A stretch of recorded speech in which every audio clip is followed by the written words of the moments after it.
So today is actually going to be what I finally have been wanting to do for quite a while.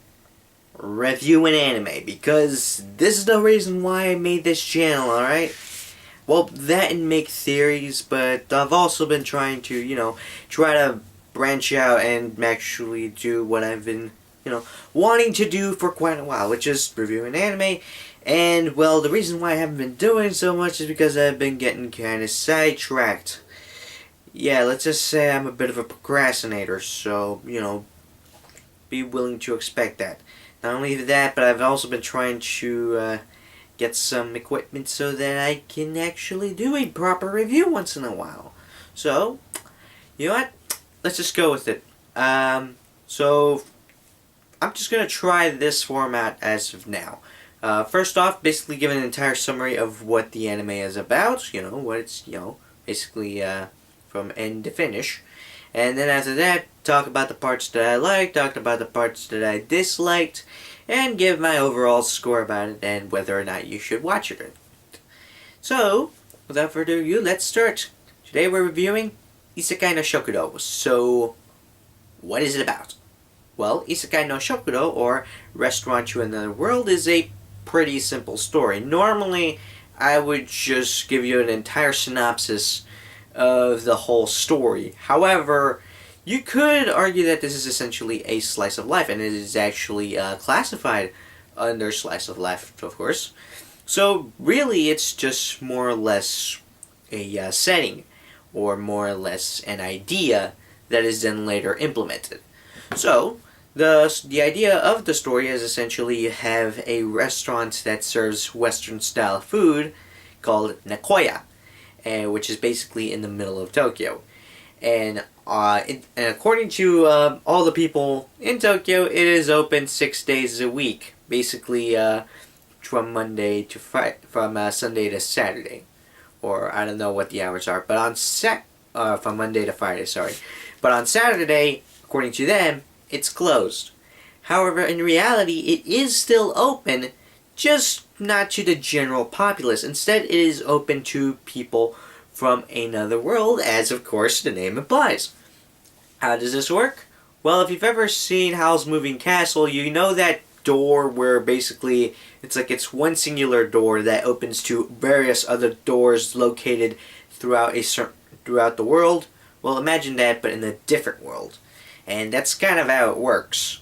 Now, I know I don't know, if you really get into the technical stuff, you're kind of questioning, well, there are moments where the door does appear out of random, there are moments where it seems like the door is kind of fixed. However, the general concept is this: every Saturday that door will appear, and every time a Saturday ends, it will disappear. It sort of pops up every, like clockwork. However, where it appears, not a lot of people really know. Sometimes there are dedicated locations. Sometimes it seems like the locations of that door change. That's pretty much all I got for you. And the way that the story is structured is that, well, first I guess you should probably explain. Well, first the story starts off from the perspective of Aletta, a girl who essentially has horns growing through her face, and also they're generally the face of basically the face on the promotional artwork. And, well, at first the story seems like it's going to be told from her perspective, but then as the episodes progress on, it seems like the story is going to be told from the perspectives of different characters, specifically the patrons.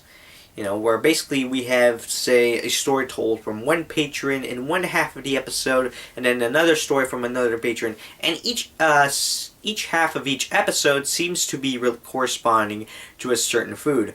So basically the story is about a person's sort of a description of a food, and why they consider it, their favorite food, or at least a good food. You'll definitely get different stories from different people. And sometimes the stories those short snippets aren't really strung together in a nice little timeline. If anything, it seems to be scattered left and right, where some moments you'll be seeing that character in the present day, Other times you'll be seeing a different character talking about where the story is actually taking place a couple of years ago, and really it's just like flipping flopping left and right. So yeah, that's pretty much how the story is, and so that's pretty much the basic synopsis of the whole story. It's basically an episode with 2 parts, each part telling a short little snippet, and all centering around a certain dish or food. And that's pretty much all it. So as for the things I liked, now, I don't know if this is what they were going for, or if this is, I don't know if they were trying to get something in mind, but I kind of like the way that it was structured for 2 ways. One, as someone who actually has worked at, well, okay, I'm just going to go ahead and just show it. I actually work at McDonald's. So, yeah, for someone who actually is in the food business, or specifically, serves food to people, basically, you will know that this is kind of how a restaurant is like. There is very rarely, you will have the frequent customers, and they will almost always order the same thing. You may try to push them towards the new item, but they're like, no, I want the thing I've always wanted and I've always gotten. And that's... And, it's so, in that way, you kind of do see that with some of the patrons featured in the Isekai no Shokudo. And second part, and this is the one where I really just throw a curveball idea out there, but the way the anime is structured kind of reminds me a little bit of Dunkirk. Now, I know what you're thinking. Dunkirk, how does this remind you of a World War II film made by Christopher Nolan? Well, let me explain. If you guys haven't seen Dunkirk, I highly recommend you watch it because it is pretty damn good. And I'm going to go ahead and say it. I think the film did a good number on Harry Styles. So, yeah, just go ahead. Just use whatever platform you use to watch movies and come back here. I'll be waiting here doing whatevers. And for anyone who actually wants to stay while everyone else goes watch the movie, I'm going to actually try some Szechuan sauce. Yeah, my restaurant actually started serving them, and they actually gave a couple of packets to the employees. Yeah, this is what you get for working at McDonald's. You get to try sauce that is currently a meme on the internet, and you get to show people, you eating a sauce for the very first goddamn time.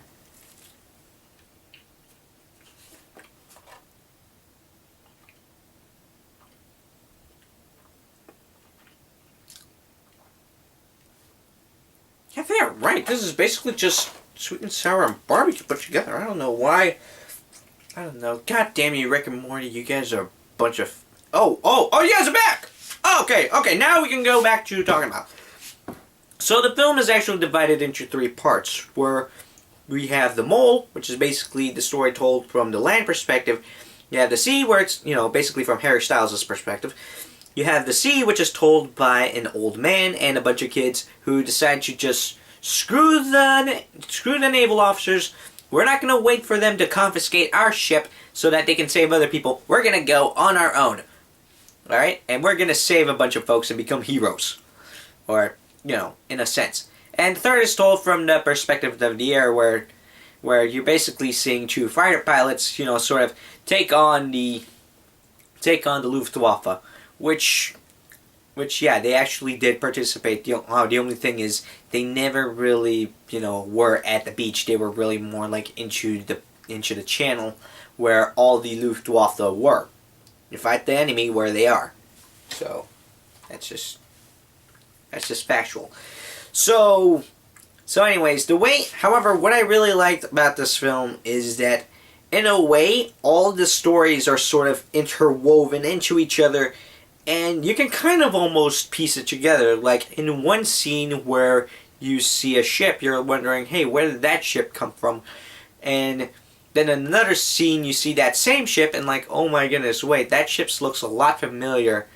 And then suddenly you're inside that ship, and you realize, why it's all familiar, and then you start to see all the sort of storylines get connected, and yeah, they actually do come together. They come together in that old man's ship, where basically Harry Styles' character gets on board that ship after the ship starts burning, and where one of the pilots gets on board that ship after his plane crashed. So yeah, it's actually kind of interesting how they managed to weave that together.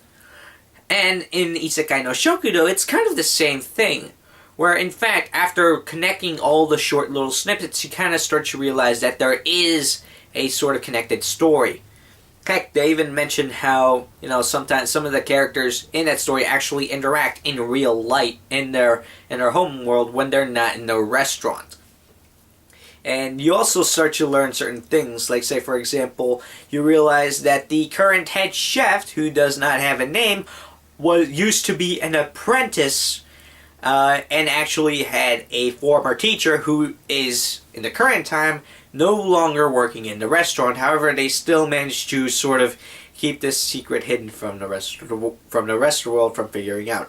The only real downside, I guess, that I'd have to say is probably with the dialogue. I don't know what it is with mental narration and stuff, but I feel like some parts of the story don't necessarily have to be narrated out.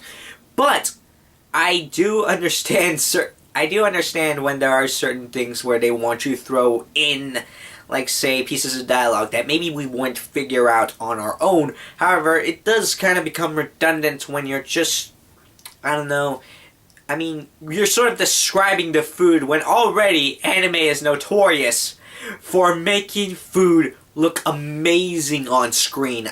It's just, wow. It's like, it really is something that you do have to sort of eat. It's something where it's like, you do have to watch it while enjoying something going on. By the way, for those of you who are wondering, no, I am not sponsored by McDonald's. Yes, I do work for them, but I do get compensated for that work. However, they have no idea I do any of this. So don't go to McDonald's unless you're not prone to diabetes. And unless you actually want that sauce. By the way, if you go to McDonald's, I will have asbestos ready to spray if you get nuts. Alright? So anyone who wants the Szechuan sauce, you better stay in line. And if we run out, I am sorry, but you ran out of luck. Alright? If we run out of sauce, we ran out of sauce. Okay? I will have a bottle of asbestos ready for you if you get too crazy. So overall, now how am I going to score this? Am I going to use a percentage point? Am I going to use a star rating point? Well, and under what grounds am I going to rank this? Well, really, I'm only going to have a recommendability score. I mean, between 1 through 5. 5 meaning I'll push this into the face of anyone who is suggesting any new anime. Maybe people who maybe aren't even into anime. And 1 being where I probably wouldn't recommend it to you at all. I certainly won't stop you from watching it, but I highly would not suggest watching that anime. So, and the 3 would basically be like, yeah, it's an anime, it's pretty good, and it's available. You can probably watch it. I have nothing against you watching it. So, yeah. And where does this fit? It fits sort of in a 4. So let me explain the categories. 1 basically means that I would probably not recommend that you watch it, and I would suggest not, because it would probably be a waste of your time. 2 would probably be where it's like, yeah, I would only recommend this to certain people. 3 means where, yeah, it's a pretty good anime, you should probably watch it. There are a couple of, it's not necessarily best anime, but it's a decent anime. 4 basically means where I would push it to anyone, because, to pretty much anyone who is in the anime community, I would probably put it in one of my favorites. And 5 would basically mean this is gold. If you're barely starting out in anime, I would highly recommend you start with this. So where does this fall? This falls into a 4. So yeah, that's pretty much all I got for you guys right here. This is my review on Isekai no Shokudo. And just like this video, subscribe for any of this stuff, and let me know what anime would you guys recommend that I watch. And until then, this is me saying, thank you for being smart. Sayonara.